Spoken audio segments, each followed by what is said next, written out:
There we go. So welcome back to Introduction to Sociology. I will be talking today about Chapter 6, and in particular about the last part of Chapter 6, which deals with global dimensions of inequality. And so I'll be describing the one of the theories discussed in at the end of Chapter 6, a theory that's widely known as world systems theory.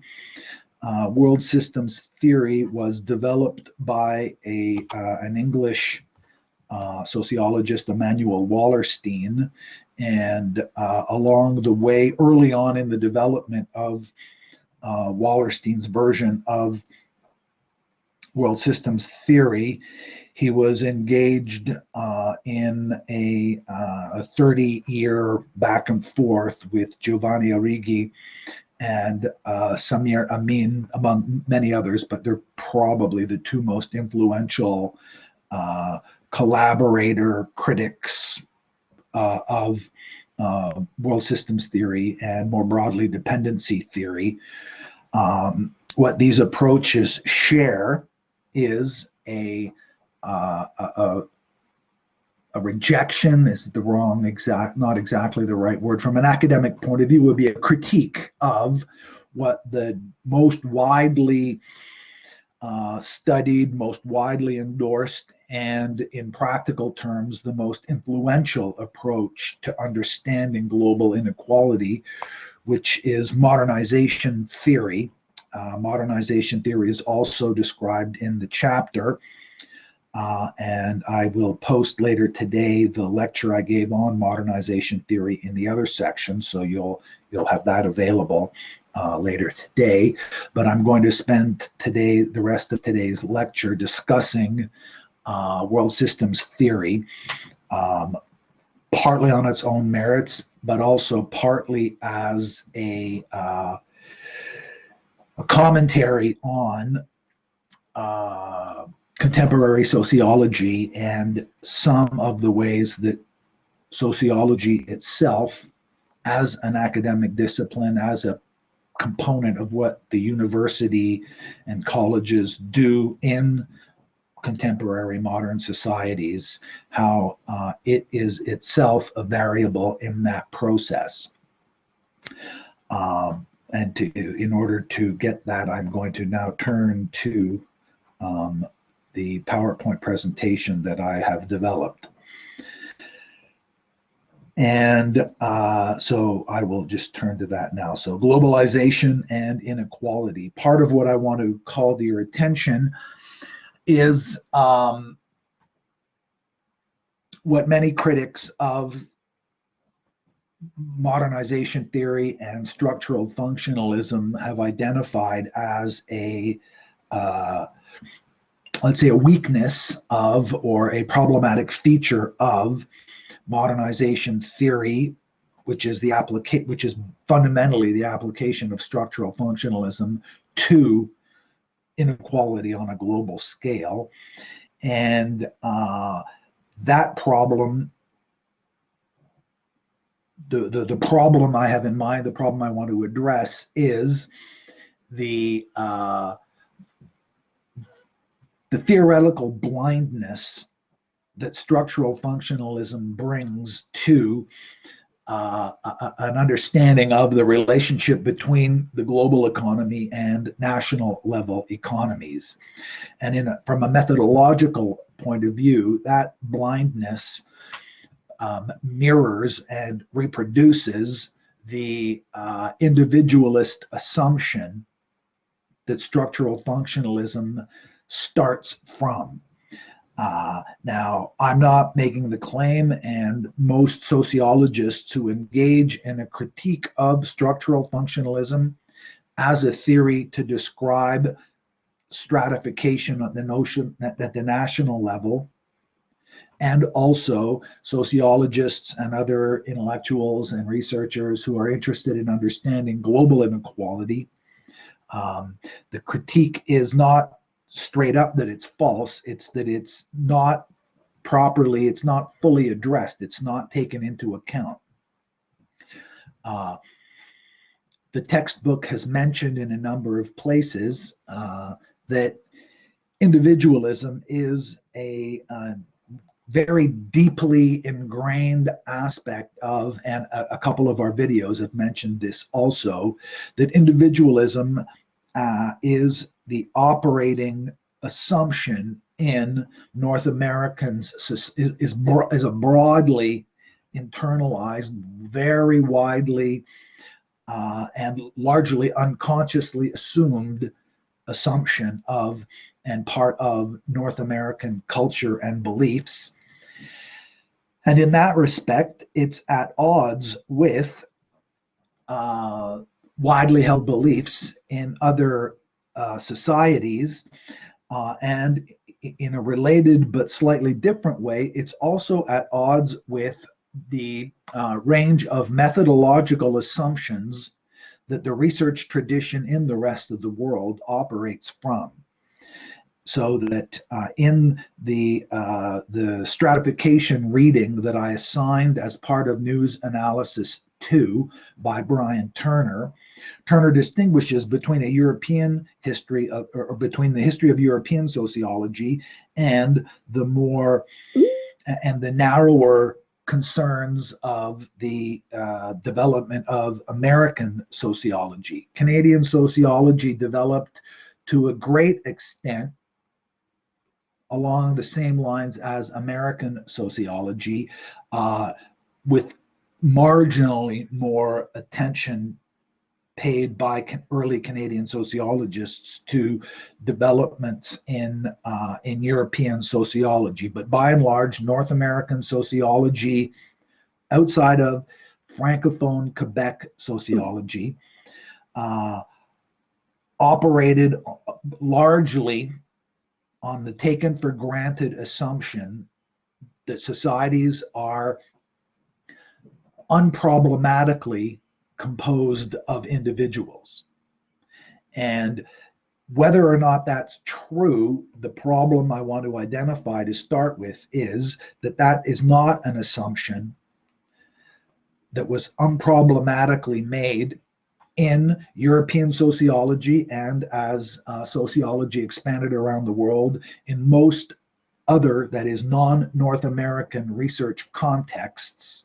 Individualism was widely undertaken as a problem to be understood, as a theoretical problem to be understood, rather than as an unproblematic assumption from which theorizing can start.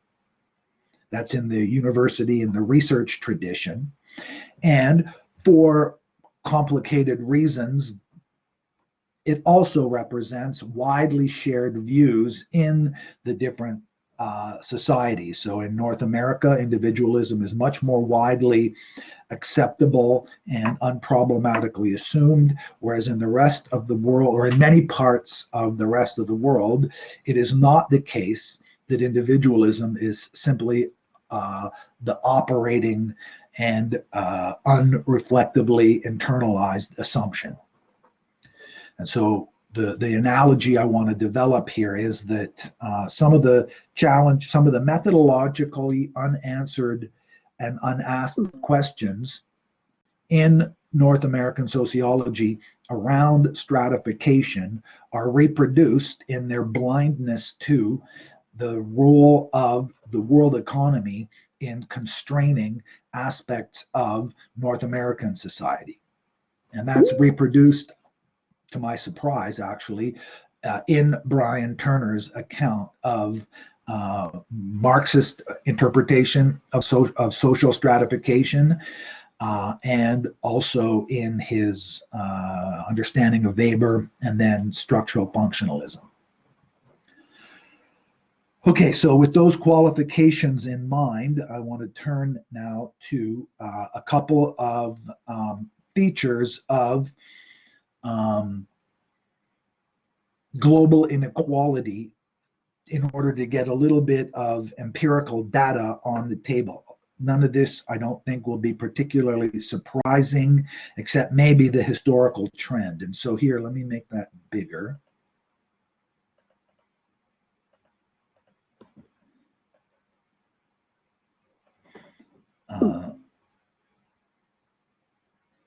So what we have here is the last 30 years of average CEO pay from a number of different sources.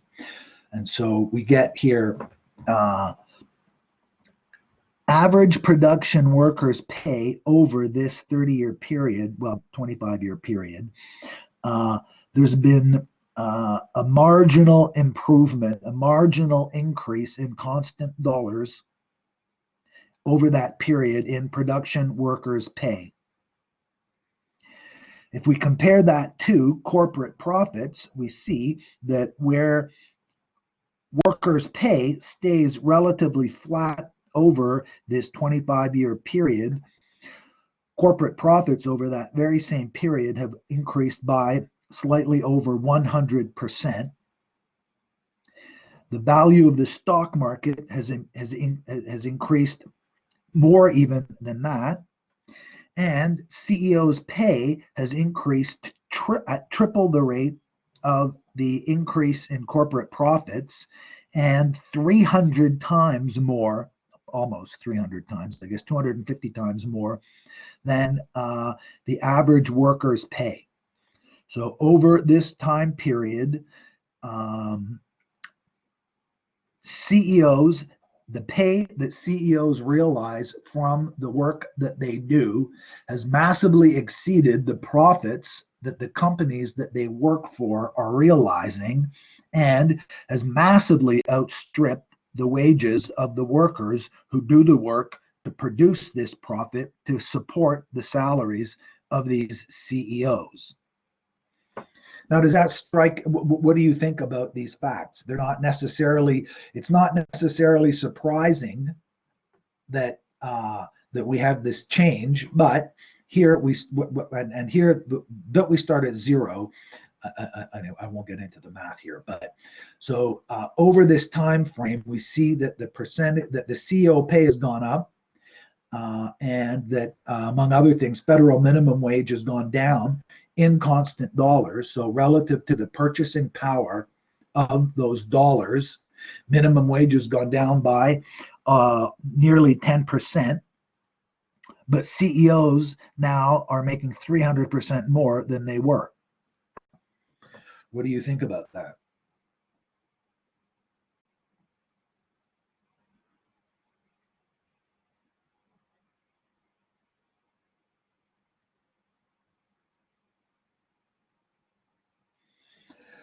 Well, let's take a look at the next slide then.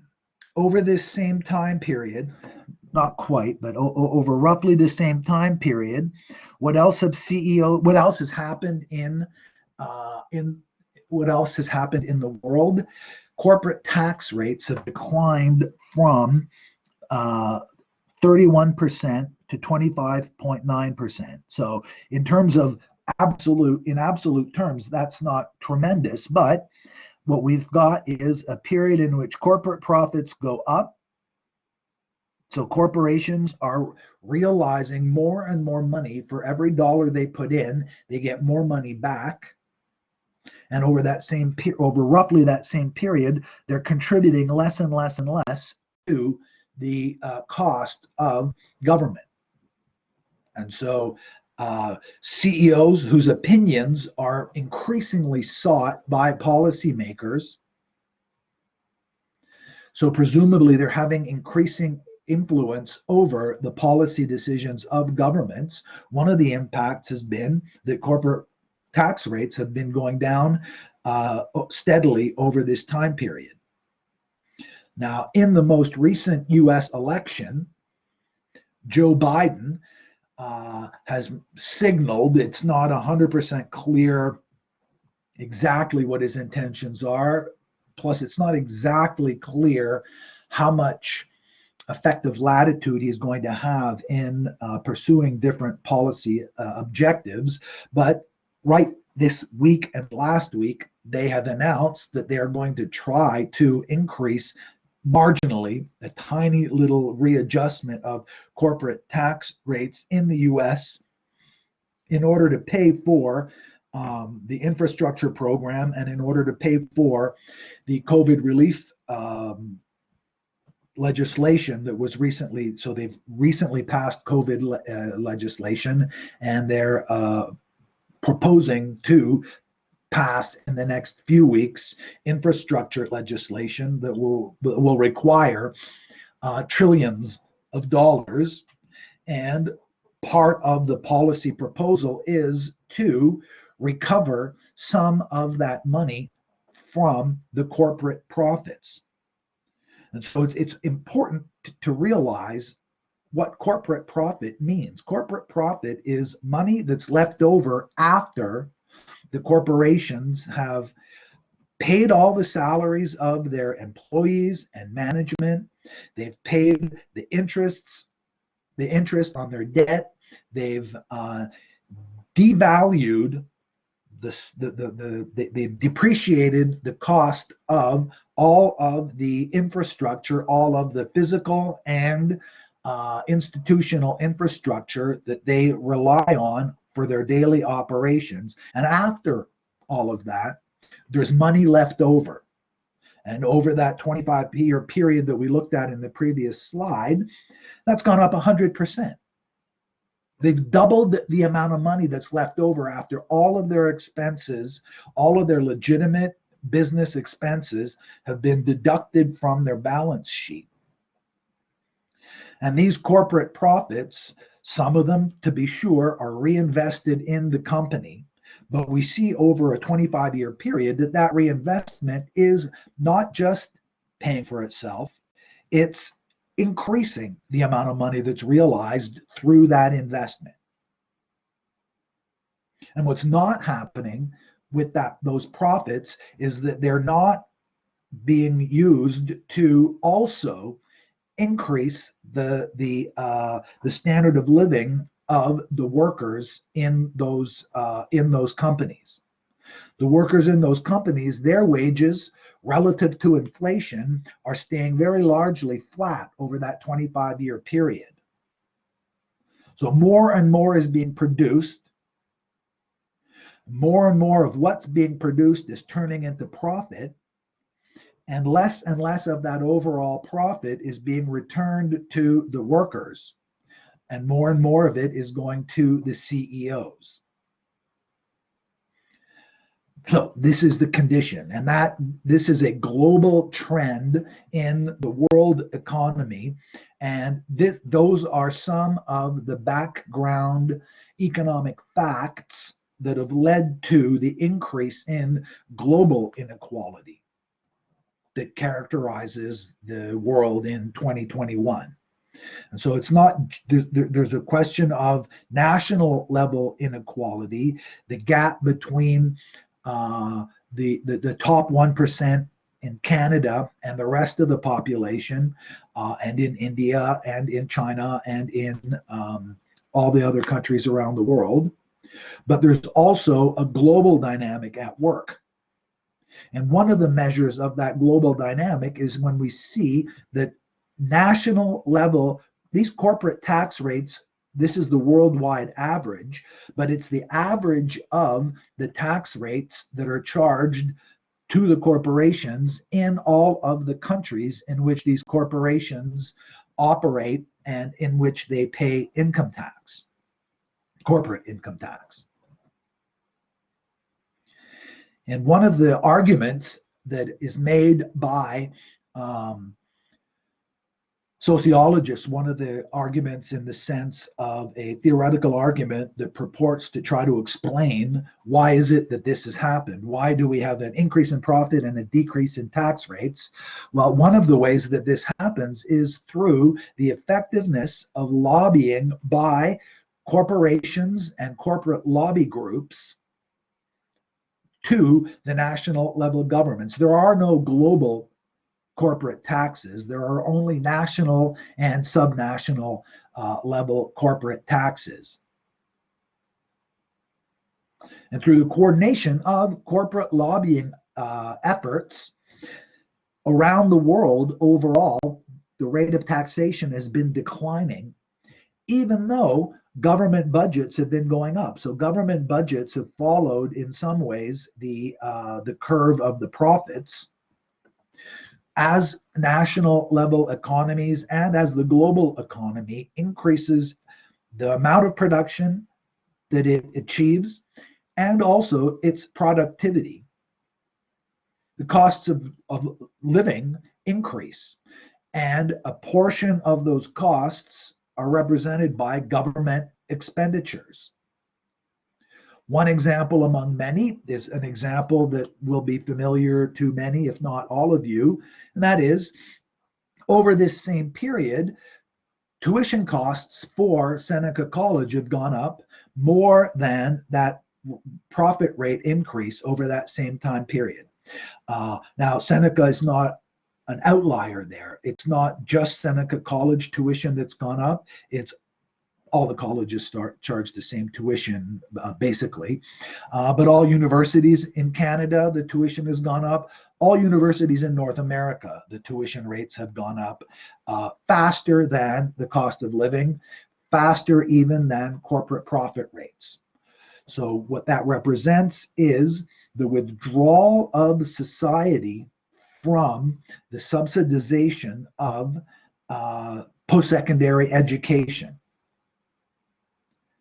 Increasingly, individuals are paying for a greater and greater share of post-secondary education, either through some combination of loans and money from other sources, most often from parents, but there are other sources of funding for education. But that's basically where it comes from.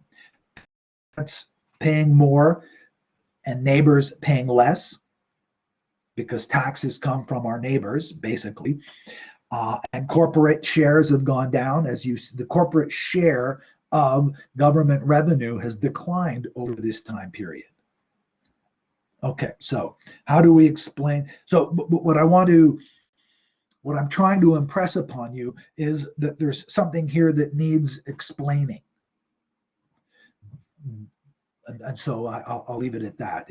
Perhaps you see that that's the case. Now, I don't know why I can't get the next slide.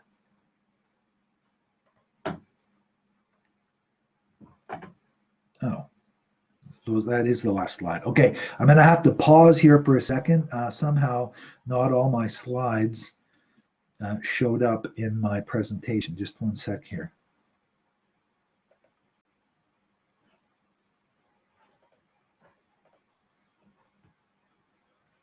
I'm going to have to reload this. Sorry, just one sec here.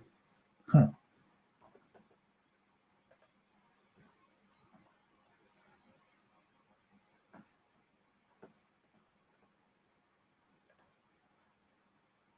I'll be right with you. Sorry about this.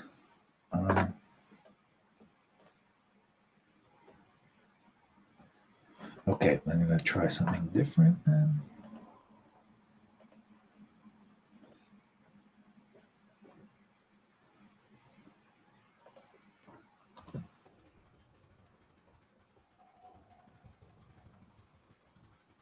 I'm still here, just making a quick adjustment.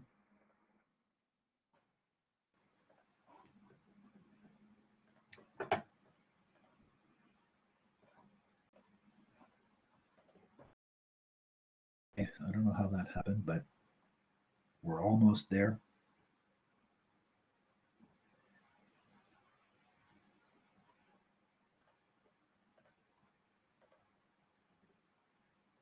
Okay, so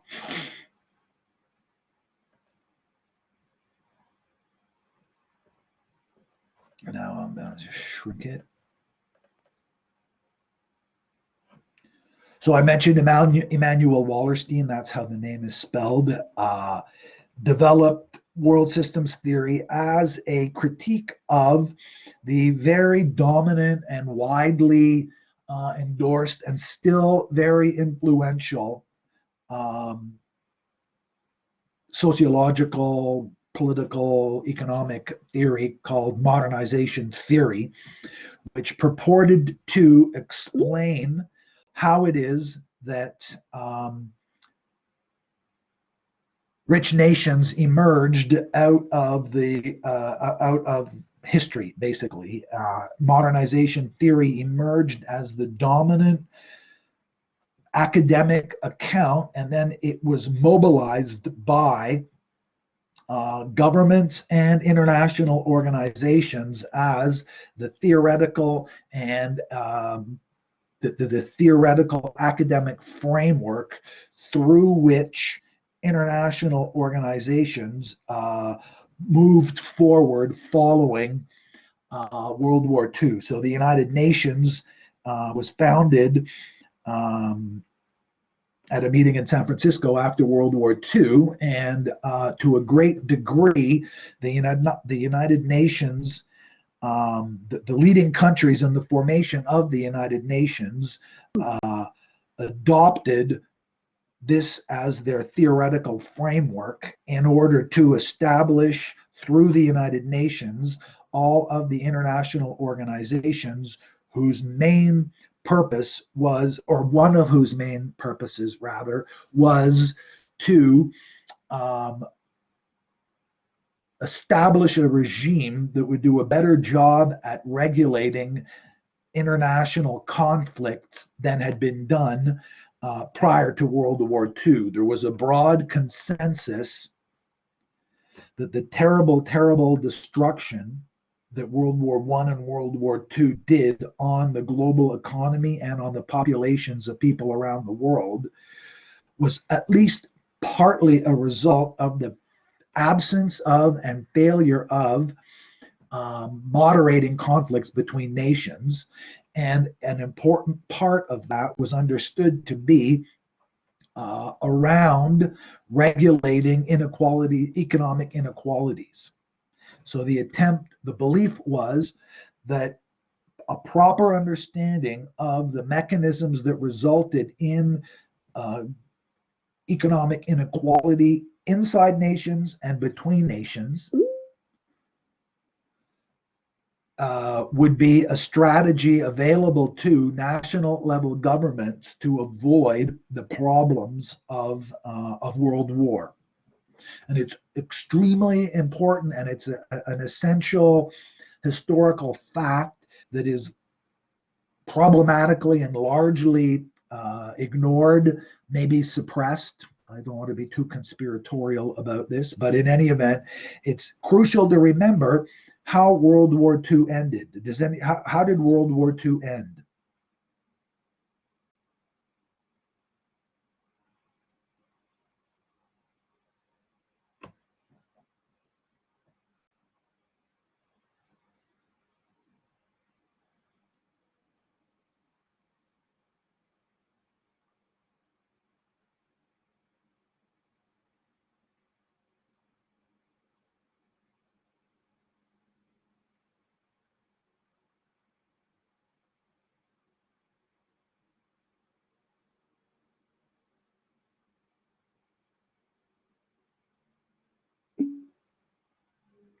How? How did World War II end? It ended in August 1945.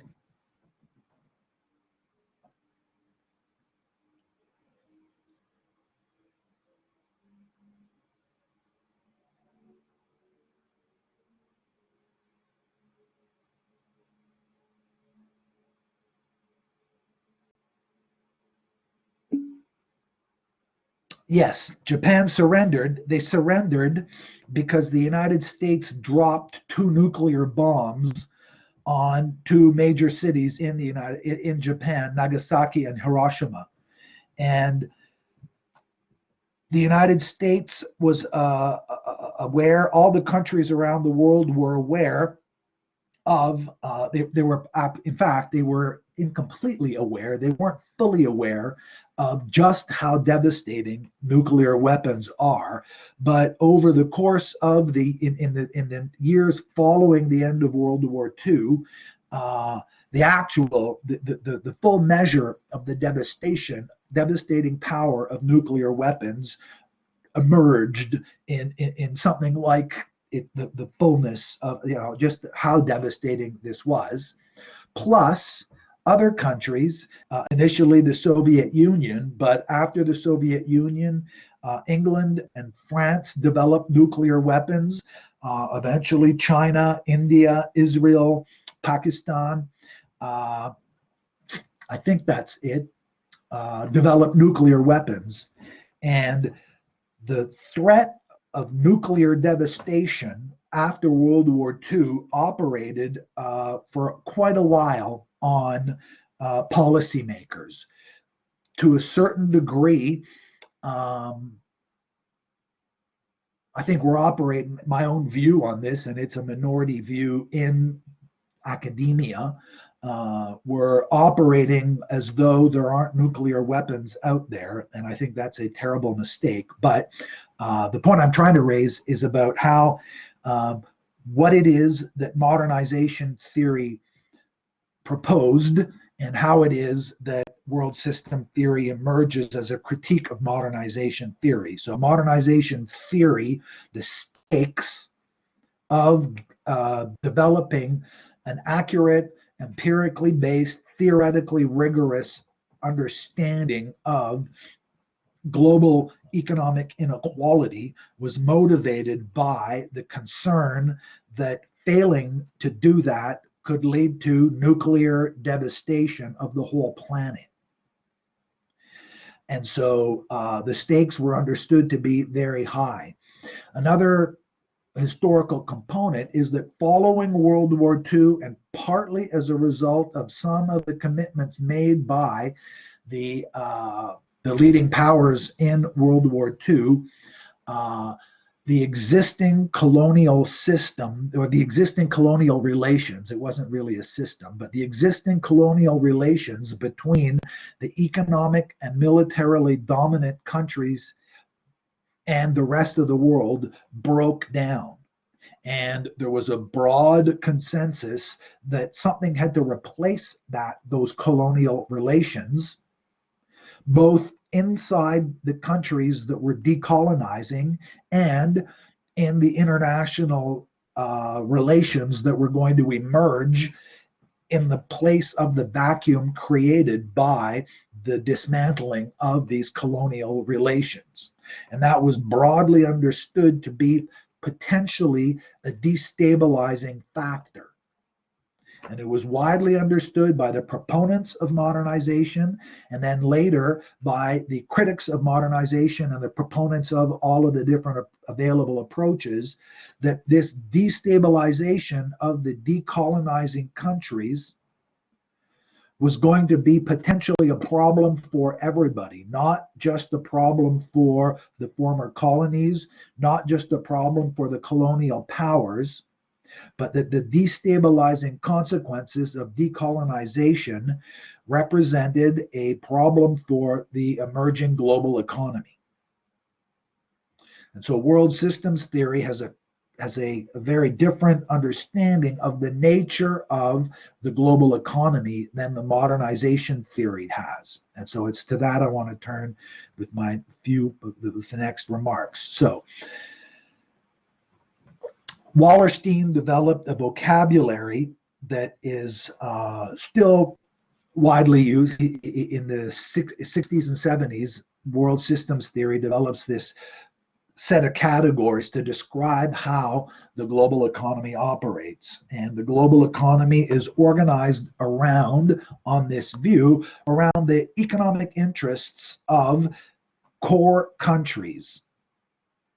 And the core countries, the core capitalist powers, the United States, Britain, France, Germany, Japan, when or in the early part of this, it's worth remembering that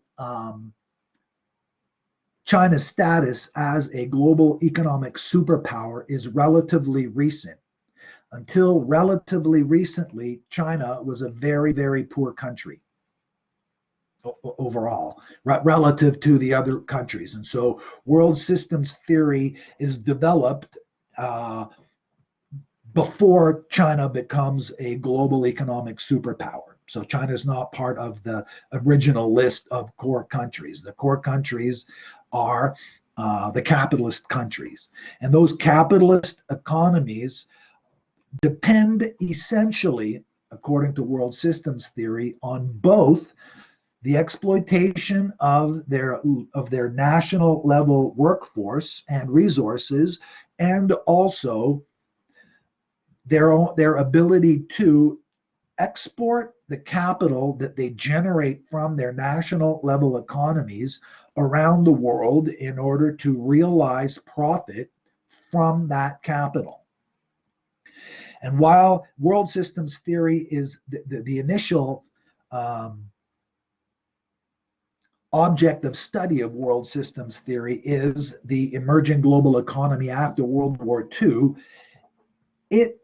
world systems theory as an academic discipline,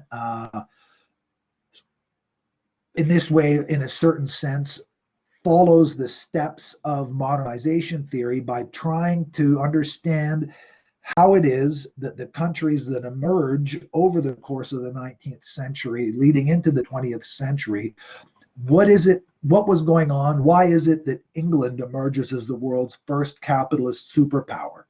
How do Germany and France and the United States end up, in some respects, catching up, and in the case of the United States, overtaking England as the global superpower? And part of the conclusion that's reached by this historical examination is that England became the world's first global economic superpower by investing its capital around the world and by globalizing its economy. England starts out as remains a tiny little island, but it starts out as its takeoff is based on its ability to realize profit largely from the wool industry and the slave trade. And so the slave trade allows England to amass enough capital that it's able to ensure all of its own economic needs, plus predictably and over a long historical course, amass enough capital that it can export that capital to all around the rest of the world, and it achieves two things with that capital export. It creates more production, and secondarily, it generates more market and a broader and then eventually a global market for the sale of what it is that it's producing with its capital. And so England emerges as a global superpower partly by economically colonizing the rest of the world. And France and Germany and the United States and then eventually Japan all also are able to compete on an increasingly global level with England's ability to take its capital and apply that capital to increasing profits and generating profits all around the world. And what the characterization of this is that there's uneven development around the world.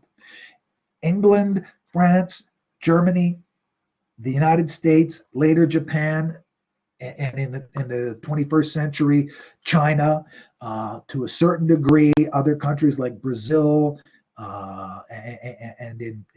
it's a complicated thing, and it's not my area of specialization, but the global economy today exists in the reality of the global economy today is that there are countries that operate a little bit like the 1%, and there are countries that operate a little bit like the rest of the population.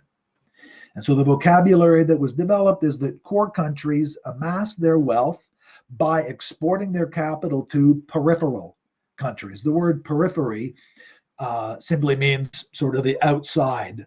And so it's just an adjectival form of that, peripheral.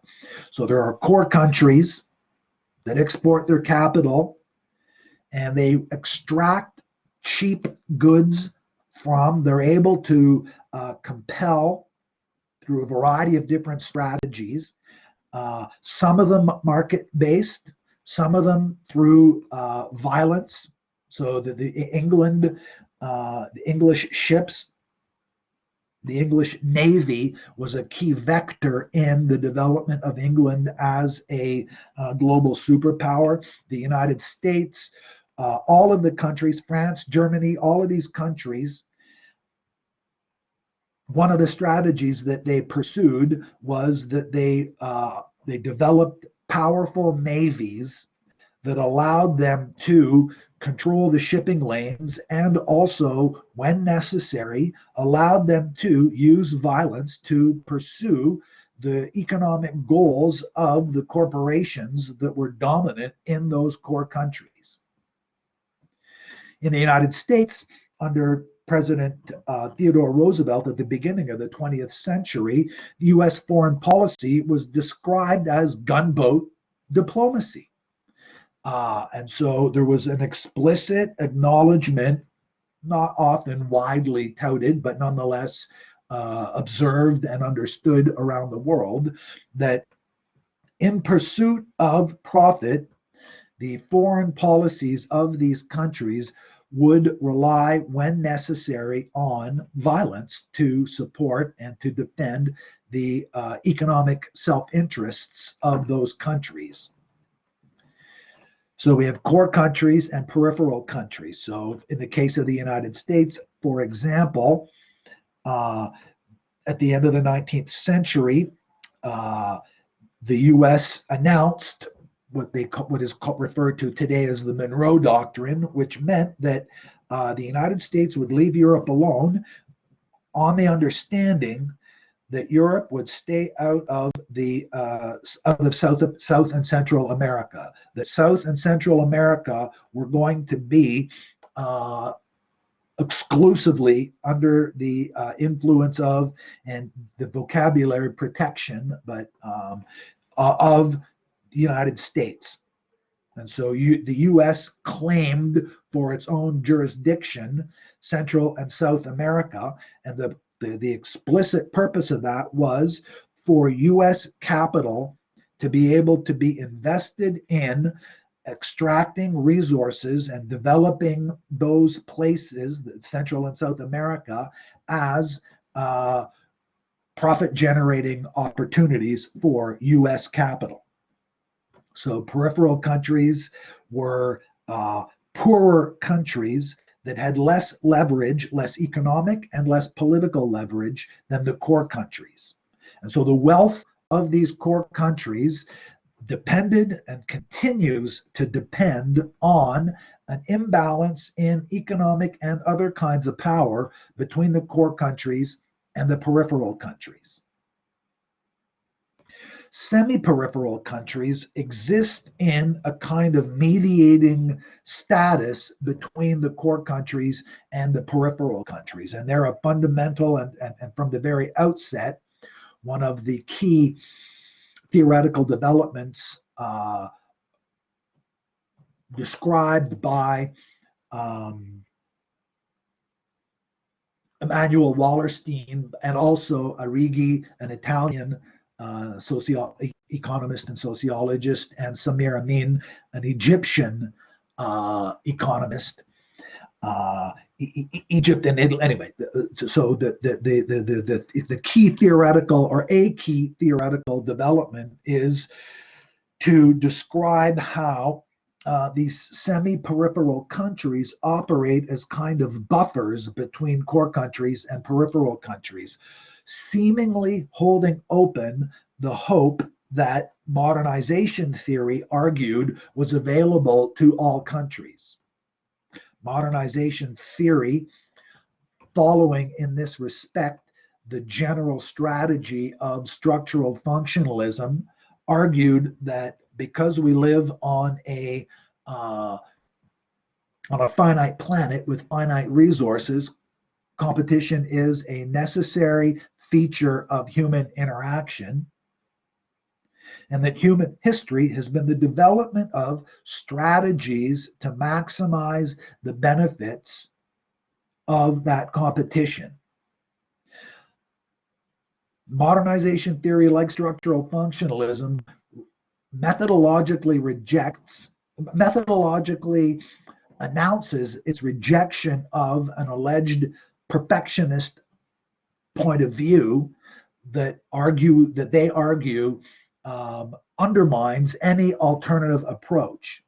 They argue that because we live on a finite planet, we're always going to be necessarily competing for these finite resources, and that because we're necessarily going to be competing for finite resources, the two strategies available are: we pretend that they're not finite resources and that therefore we won't be competing, or we adapt to the necessity of competition and mediate and mitigate the negative consequences to the best ability that we have of the competition. World systems theory rejects each part of that. The argument that world systems theory makes is that if we observe how the increases in productivity have gone, say that what the course of the increase in productivity has generated, there is no theoretical limit to how productive humans can be. And so we're robbed of, they undermine the idea that competition automatically generates winners and losers. And if we go back to, well, I'm not going to, but if you think back to those slides that I showed originally, if we just take a look at the last 25 years, what it sure looks like, all of the extra surplus that's produced by the increases in human productivity over that 25-year period, the redistribution of that surplus has not been to the advantage of everybody. It's been to the advantage of, well, I will go back to those slides. Let's just take a look at this. What this shows is, this curve shows just the salaries of the CEOs, which, all things considered, while it's obscene, really is not a very significant part of the global economy. This is the really significant curve. The value of the Standard & Poor, which is picked among many, there's a number of other, roughly, methodologically speaking, equivalent measures are available. This is the total value, this is the average value of the equity markets, and so this, the stock market. The value, what's been realized in the value, the economic value of the corporations over this time frame has increased by 141%. Corporate profits have gone up, and the value of these corporations has gone up. And it's in the value of these corporations, by and large, that the surplus production of the global economy over this time period is being accumulated. And who owns this?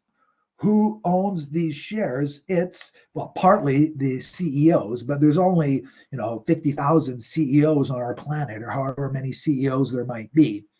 There are millions and millions of millionaires who own these stocks, and it's through that mechanism that these profits are all being diverted to the one, not diverted exactly, they're all being accumulated by the 1%.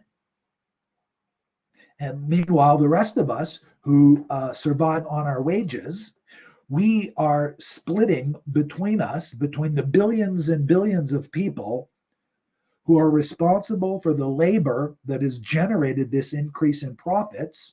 We're splitting 4% of that increase over that 25-year period. Meanwhile, the 1% who own the shares of these corporations, the value that the value of that accumulation is 25 times more. And the people at the bottom of that wage scale, they see their remuneration decrease by almost 10% over that same time period. And so we see over the overall results being a definite increase in global inequality. Okay, so now let me get back to my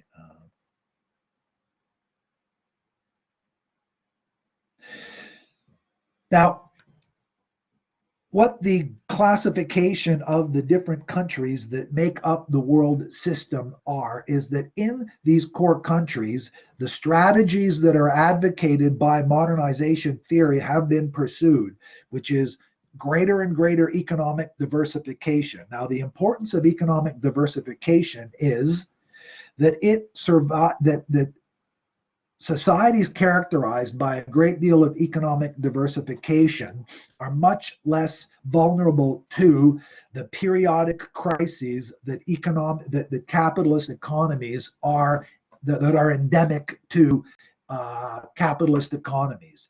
It's a widely known, universally agreed to feature of capitalist economies that they periodically go into peaks and valleys. And so the development of economic production in a capitalist world doesn't follow a straight line, although overall the productivity has gone up. If you resolve that curve at a sufficient level of I'm not sure what the mathematical description is, but it goes in peaks and valleys. And so GDP overall has gone up, but it goes up in peaks and valleys. And in those periods of peaks and valleys, economies that are highly diversified don't suffer from the peaks nearly as much as economies that are devoted to that are less diversified. So that, for instance, the Canadian economy is much more vulnerable because it's so dependent on oil. The Canadian economy is much more dependent than the US economy is because the US economy is more diversified. So when the price of oil goes down, the Canadian economy has more difficulty recovering than the US economy does because the US economy is based on a wider range of different commodities and increasingly not commodities, but financial products. Secondly, core countries, and here this is changing in the last 10, 15 years, high level of industrialization.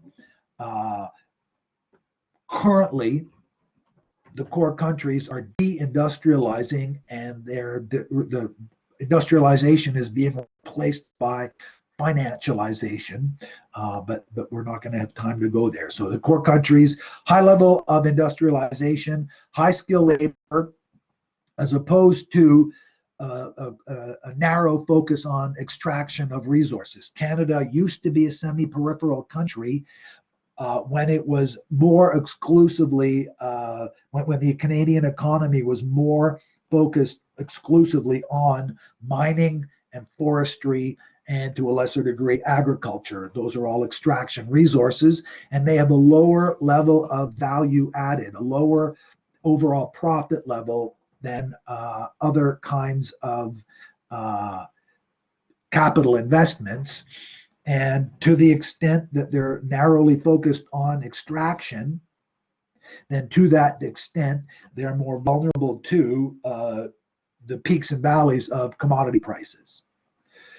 And so core countries are more resilient in the face of the periodic crises that characterize a capitalist economy.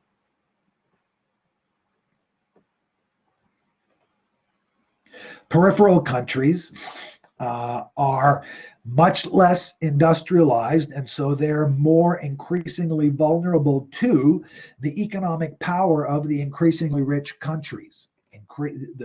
Whatever is being produced in these relatively speaking, minimally industrialized countries, whatever commodities are being produced, the purchasing power of the rich countries allows that capital to be more influential in the economic decisions in those peripheral countries than would otherwise be the case. And the interests of the population of those peripheral countries are more subject to what capital requirements are. And so what happened in the case, for example, of many Latin American and Central and South American countries was U.S. capital was able to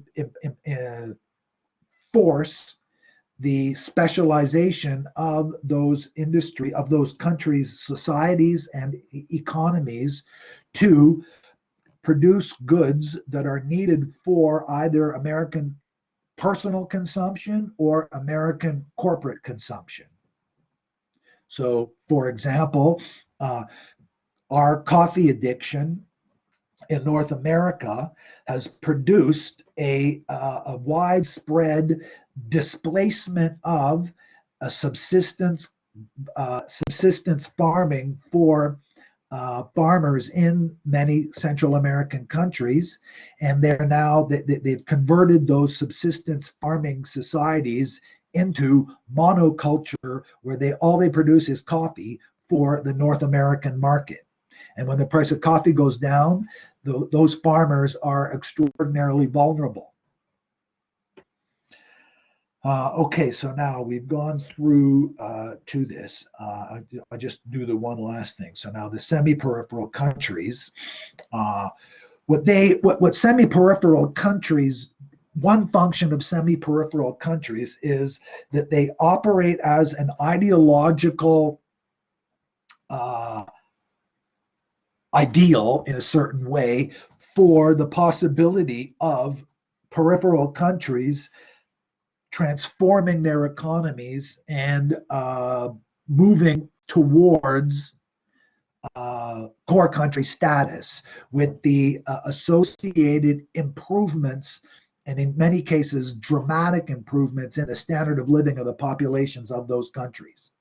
And so we'll see that we saw that one of the criticisms of the conflict theory approach to stratification was that it seemed to not be the case that the working class in what world systems theory describes as core countries, but the working class in Canada, the working class in the United States and France and Germany and these core countries, the working class has not been devastated by, has not been pauperized, was the term that was developed by Marxists. And the standard of living in the core countries has continually increased, not at the same rate as although it's the case that there's a growing inequality between the very rich and the poor in Canada. Relative to the entire world, the poor in Canada, their standard of living continues to increase overall. Of course, there's still terrible suffering as a result of poverty in Canada, but not compared to the rest of the world. So the standard of living at the bottom of the socioeconomic scale in Canada and in all core countries is, compared to the standard of living in peripheral countries, quite a bit better. And so what happens is that our standard of living in Canada, according to world systems theory, depends essentially on the maintenance in misery of the very poor in the peripheral countries. Some countries have moved from peripheral status to semi-peripheral status, and it's a continuum, not absolute distinction. I gave the example of China, but Brazil in the 1950s and 1960s was a very poor country, and through a variety of different strategies and means and developments, Brazil is now a relatively speaking wealthy country, certainly semi-peripheral. South Korea anyway, is another example of a country that after World War II emerged and by pursuing a number of the strategies prescribed by modernization theory, the Korean economy has boomed and is now absolutely a rich country, certainly relative to its own, relatively speaking, recent history. And so there are certainly countries that have moved from peripheral status to semi-peripheral.